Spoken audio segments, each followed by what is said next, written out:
Viewers அனைவருக்கும் வணக்கம். இது நம்ம channel grow expert. So investment பற்றியே நம்ம சேனலில் நிறைய வீடியோ பார்த்துட்டே இருப்போம்.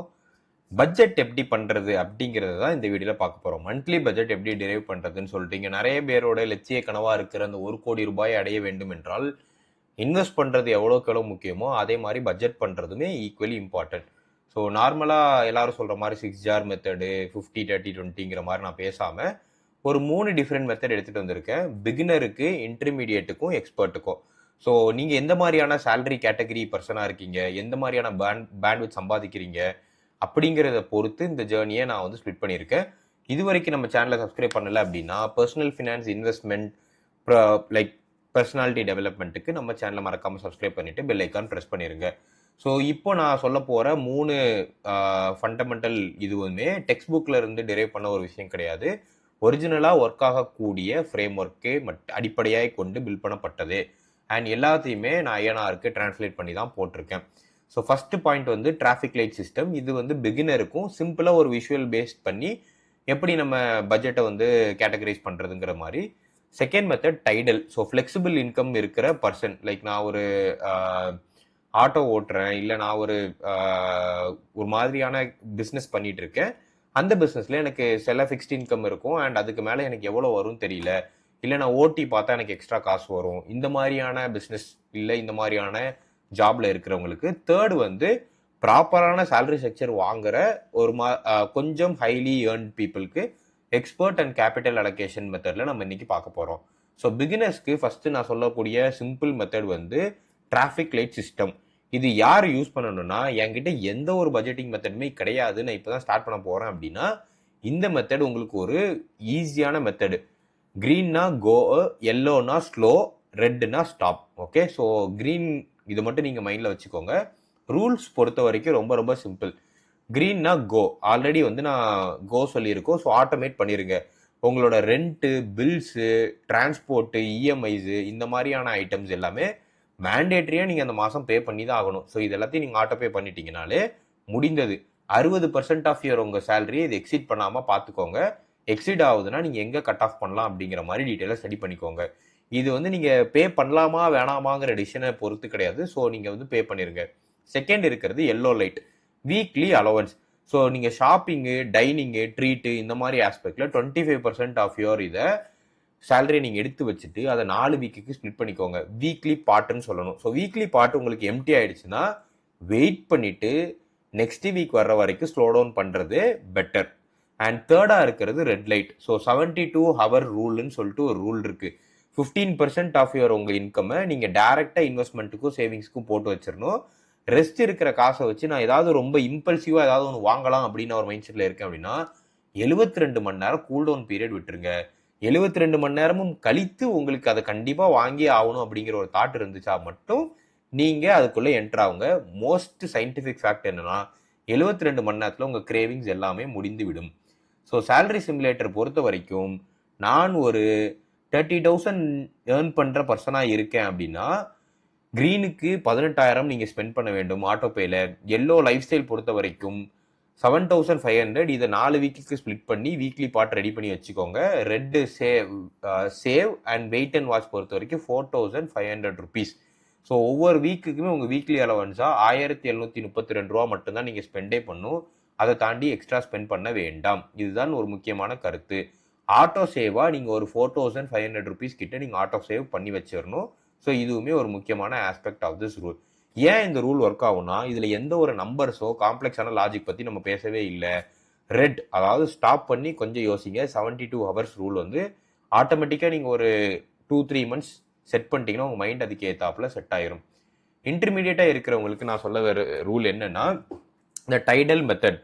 லோ டைட் லைன், ஹை டைடுங்கிறது சர்ப்ளஸ், டைடு பூல். ஸோ இது எப்படி பிரிக்கணும் அப்படின்னா ரூல் பொறுத்த வரைக்கும் set your low tide line. So monthly என்னோட வாழ்க்கை நான் வாழ்றதுக்கு எனக்கு எவ்வளோ காசு ஆகுங்கிறத லோவஸ்ட் ரீசன் நம்பரை எடுத்து செட் பண்ணிக்கோங்க.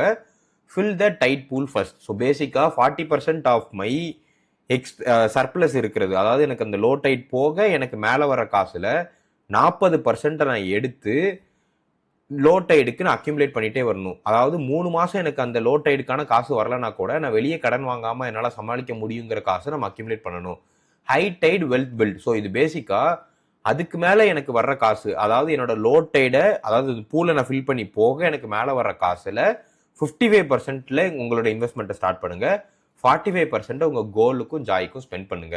So salary simulator point of வியூல நீங்க பாத்தீங்க அப்படின்னா, நான் வந்து ஒரு 30,000 ஏர்ன் பண்றேன் அப்படின்னா, என்னோட லைஃப் ஸ்டைல் வந்து அதுல வந்து ஒரு 60% என்னோட லைஃப் ஸ்டைல் போகுதுன்னா, லோ டைட் லைன் வந்து உங்களுக்கு 18,000 ரூபாய். டைடு பூலா நீங்க 4,800 ரூபாய் எடுத்து வைக்கணும். இன்வெஸ்ட் பண்ற கார்பஸா 55% 3,960 ரூபாய் நீங்க பண்ணணும். என்ஜாய் பண்றதுக்கு 3,240 ரூபாய் நீங்க எடுத்து வச்சுக்கோங்க. இதுதான் உங்களோட ரஃப் ஐடியா.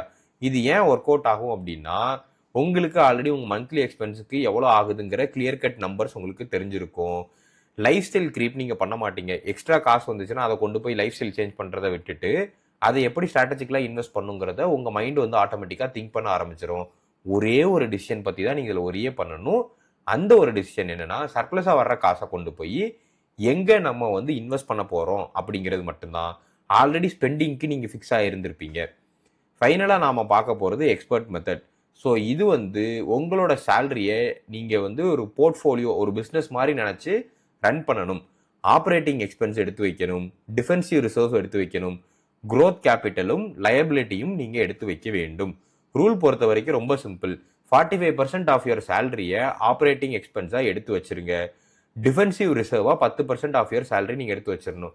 ஸோ இது எப்படி நம்ம கண்டுபிடிக்கலாம் அப்படின்னா, லிக்விடிட்டியுமே அன்டச்சபிளா நீங்க ஒரு அமௌண்ட் சேர்த்துக்கிட்டே வரணும். ஏன்னா உங்களுக்கு இப்போ திடீர்னு சம்பளம் இல்லை, வேலை இல்லை என்று சொல்லிவிட்டாலும் இந்த பார்ட் வந்து உங்களுக்கு சப்போர்ட்டிவா இருக்கும். உங்களோட total reserve divided by monthly operating expense நீங்க எடுத்து பார்த்தீங்கன்னா, எவ்வளோ மாசம் உங்களால ஜீரோ இன்கம்ல சர்வே பண்ண முடியும்னு உங்களுக்கு ஒரு நம்பர் கிடைக்கும். அந்த number per minimum 6 months to 1 yearக்கு மூவ் பண்ணி வச்சுக்கோங்க. கேபிட்டல் growthக்கு 25% ஆஃப் யுவர் இன்கம் மூவ் பண்ணும். இண்டெக்ஸ் ஃபண்டு, ஈக்விட்டி, காம்பவுண்ட் ஆகிற எந்த ஒரு சார்ட் ஆஃப் இன்வெஸ்ட்மெண்ட்லையும் நீங்க போட்டு வைக்கலாம். Liability matching. ஸோ இது என்ன கான்செப்ட் அப்படின்னா, இன்சூரன்ஸுக்கு, டாக்ஸுக்கு, லேப்டாப் வாங்கணும், டூர் போகணும், எனக்கு ஏதாவது ஒரு பிளான் இருக்கு லாங் டேர்ம்ல அப்படின்னா, அதுக்கும் ஒரு சர்டன் ஆஃப் போர்ஷனை நீங்க கொஞ்சம் கொஞ்சமா எடுத்து வைங்க. ஸோ தட் ஒரு சர்ப்ரைசிங்கா திடீர்னு ஒரு பெரிய அமௌண்ட்டை கொண்டு போய் லேப்டாப் மாத்துறதுக்கோ, ஒரு பெரிய அமௌண்ட்டை கொண்டு போய் டூருக்கு போடுறதுக்கோங்கிற மாதிரி ஹேபிட் உங்களுக்கு இருக்காது. ஆப்பர்ச்சுனிட்டி ஃபண்டா ஒரு 8% எடுத்து வச்சுக்கோங்க. அது என்ன ஆப்பர்ச்சுனிட்டி ஃபண்டுனா, நான் ஒரு பே ஸ்கேல்ல சேலரி வாங்கிட்டு இருக்கேன் அப்படின்னா, சீக்கிரம் க்ரோ ஆகணும்னு நினைச்சீங்கன்னா அந்த பே ஸ்கேல எப்படி இன்க்ரீஸ் பண்றதுன்னு பார்க்கணும். அதுக்கு ஏதோ ஒரு ஃப்ரீலான்சிங் பண்ணலாமா, இல்லை என் ஸ்கில் அப்கிரேட் பண்ணிட்டு வேற கம்பெனி ஸ்விட்ச் பண்ணலாமா. ஸோ இந்த மாதிரி ஆப்பர்ச்சுனிட்டிஸ் கிரியேட் பண்றதுக்கு ஒரு 8% தனியா ஒதுக்கி வைக்க வேண்டும். சேலரி சிமுலேட்டர் பார்த்துடலாம். நான் ஒரு 90,000 ருபீஸ் வந்து சேலரி வாங்குறேன், 11% ஆஃப் ஆனுவல் ரிட்டர்ன் தர்ற ஏதோ ஒரு இன்வெஸ்ட்மெண்ட் பண்ணிட்டு இருக்கேன். ஹாரிசான் பொறுத்த வரைக்கும் 20 வருஷம் நான் இப்படியே கண்டினியூ பண்ணேன் அப்படின்னா, ஆப்ரேட்டிங் எக்ஸ்பென்ஸா 45% மூவ் பண்ணிட்டேன்னா 40,500. டிஃபென்சிவ் ரிசர்வ்ஸா 9,000 ருபீஸ் மந்த் ஆன் மந்த் எடுத்து வைக்கணும். கேபிட்டல் growth 25% நான் இன்வெஸ்ட் பண்ணணும், 22,500 ருபீஸ். லயபிலிட்டி மேட்சிங்கா 10,800 ருபீஸ் நான் எடுத்து வச்சிருப்பேன். ஆப்பர்ச்சுனிட்டி ஃபண்டா 7,200 ருபீஸ் கிட்ட நான் வச்சிருந்திருப்பேன். இந்த லயபிலிட்டி மேட்சிங்ல தான் உங்களோட ரொட்டீன் மந்த்லி வீக்லி வெளியே போறது, இந்த மாதிரியான ஆஸ்பெக்ட்ஸை நீங்க எடுத்து செலவு பண்ணிக்கலாம். ஸோ நான் இப்படியே நான் பண்ணிட்டு இருந்தேன்னா 2.7 மந்த்ஸுக்கான ரிசர்வ்ஸ் நான் வச்சிருப்பேன். At the same time overall நான் எடுத்து பார்த்துருந்தேன் அப்படின்னா 1.95 crores கிட்ட வெல்த்துமே 20 வருஷத்துல நான் ஜென்ரேட் பண்ணியிருந்திருப்பேன். இது வந்து உங்களுக்கு கொஞ்சம் கொஞ்சமா சேர்த்த மாதிரி தான் இருக்கும். நீங்க சேர்த்துக்கிட்டு இருக்கிற 22,500 ரூபாய் ஓவரால் அக்யூமுலேட் ஆகி 1.95 crores கிட்ட வந்திருக்கும். இது ஏன் ஒர்க் அவுட் ஆகும் அப்படின்னா, எவ்ரி ருப்பியுமே எங்க போகுதுங்கிறத கம்பெனில எப்படி பேலன்ஸ் ஷீட் மெயின்டைன் பண்ற மாதிரி நீங்களும் கிளியரா மேனேஜ் பண்ணிட்டு வர ஆரம்பிச்சிருந்திருப்பீங்க. பேலன்ஸ் ஷீட்டை தான் நீங்க மேனேஜ் பண்ணுவீங்க, உங்க வேலெட்டை கிடையாது. இது ஒரு முக்கியமான மைண்ட் ஷிஃப்ட் சேஞ்ச்.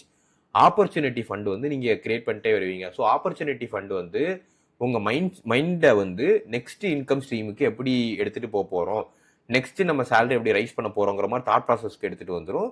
அண்ட் இது ஒரு ரிஸ்கியான பெட்டும் கூட தான். அந்த 8% உங்க கோரை ப்ரொடெக்ட் பண்ணிட்டு இந்த 8% நீங்க வந்து ஃபியூச்சரை நோக்கி இன்வெஸ்ட் பண்ண ஆரம்பிச்சிருப்பீங்க. இந்த வீடியோ உங்களுக்கு கண்டிப்பா பிடிச்சிருக்கும் நம்புறேன். இந்த வீடியோ உங்களுக்கு பிடிச்சிருந்துச்சு அப்படின்னா மறக்காம நம்ம சேனலை சப்ஸ்கிரைப் பண்ணிருங்க, லைக் பண்ணுங்க, ஷேர் பண்ணுங்க. நீங்க என்ன மாதிரியான பட்ஜெட்டிங் ஸ்ட்ராட்டஜி யூஸ் பண்றீங்க, இந்த பட்ஜெட்டிங் ஸ்ட்ராட்டஜி உங்களுக்கு யூஸ்ஃபுல்லாக இருந்துச்சா இல்லையா அப்படிங்கிறத கமெண்ட் பண்ணுங்கள் பட்ஜெட்டுன்னு சொல்லிட்டு.